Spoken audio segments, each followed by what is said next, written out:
Tuluyan ng binasag ni Elma ang kanyang katahimikan kaugnay ng matagal ng usap-usapan tungkol sa estado ng kanilang relasyon ni Gavin matapos ang 7 taon nilang pagsasama. Sa isang emosyonal na pahayag na inilabas sa social media, kinumpirma ni Elma na naghiwalay na sila ni Gavin matapos ang matagal na panahon ng pagsisikap umano upang maisalba ang kanilang relasyon. Ayon kay Elma, maraming haka-haka at espekulasyon ang kumalat online tungkol sa tunay na dahilan ng kanilang paghihiwalay.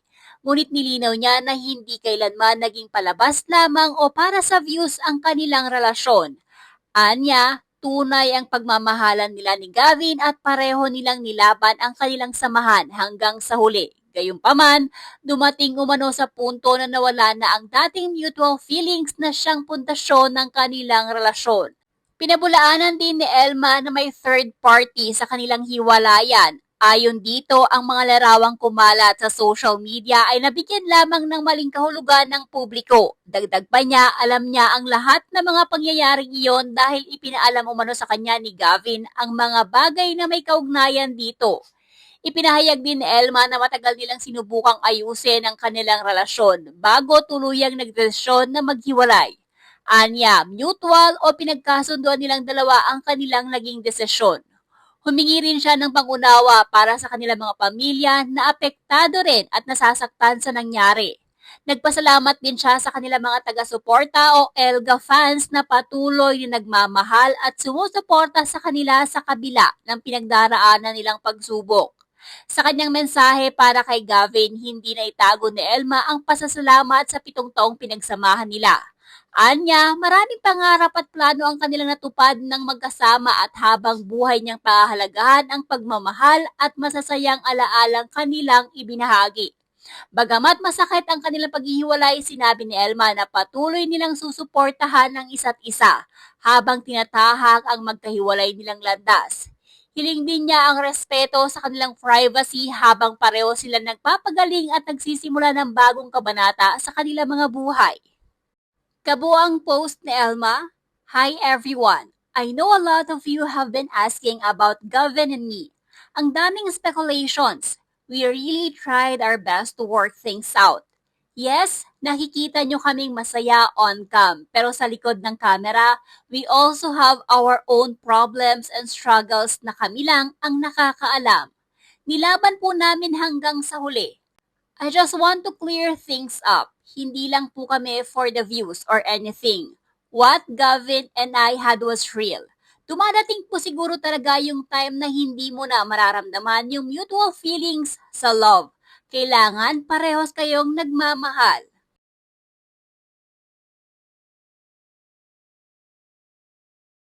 I am aware of the speculations and rumors spreading online.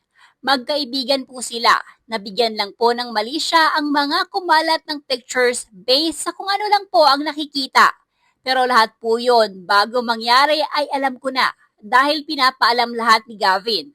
Please don't make any judgments or spread fake news without confirmation.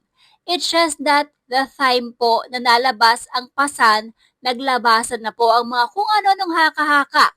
Matagal po namin sinubukan ang lahat. Our decision is mutual.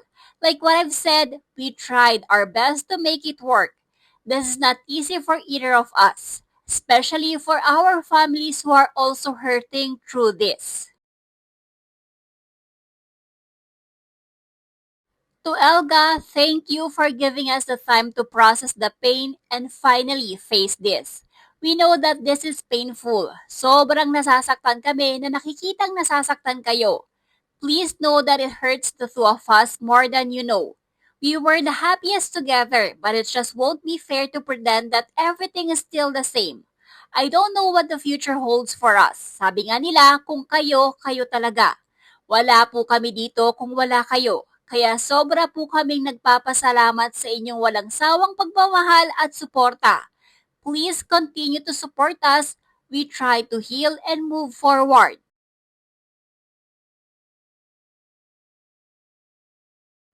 Gavin, it has been 7 wonderful years. I learned so much from our relationship, and I will always value the time we shared together. You have been such an important part of my life. Ang daming plano at pangarap na natupad natin ng sabay. Salamat sa pagmamahal na binigay mo sa akin at sa pamilya ko. You gave me the kind of love that I will forever cherish. I will always be thankful and grateful for you. You will always have a space in my heart. Breaking up is never easy, especially when it happens in front of everyone.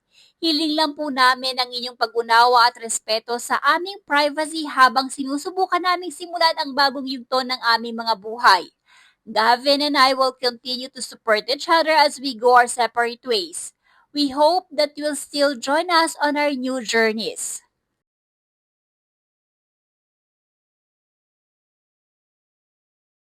Samantala, narito naman ang ilang komento ng netizen. 7 years talaga ang itch ng relationship. And dyan masusubok if either you will stay or you will grow alone. Pero siguro ganun talaga na pagmamahal ka and nasasaktan ka, you will still choose the person pa din naman. Pero you will choose them to be happy nang wala ka na kasi pag nandyan ka, hindi siya mag-grow as person. And yung relationship na binuo nyo ng 7 years na full of love, mababahiran lang lalo ng traumas and pain na mas magiging masakit sa inyong dalawa. Kaya if sa 7 years you've done your part, you gave only chances, forgiveness, and love, pero yung nababalik na sa'yo is pain, traumas, and sleepless nights, crying that it's time to let go and let God. Kasi if kayo talaga, hayaan natin ng time and spaces mag-heal ng unseen wounds.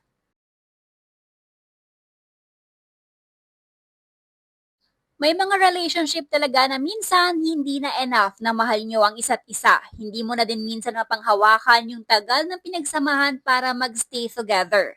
Once nakaramdam ka talaga ng pagod or difference ng noon sa ngayon, magagawa mo talagang bumitaw kahit sobrang sakit pa na maging situation. Mahirap ipaglaban yung alam nyong mahirap na ibalik at buuin, lalo na kung di na tulad ng dati. We wish you both all the best in life. I believe din na if kayo sa huli, kayo pa din talaga. For now, enjoy your life sa new chapter. We support both of you pa din.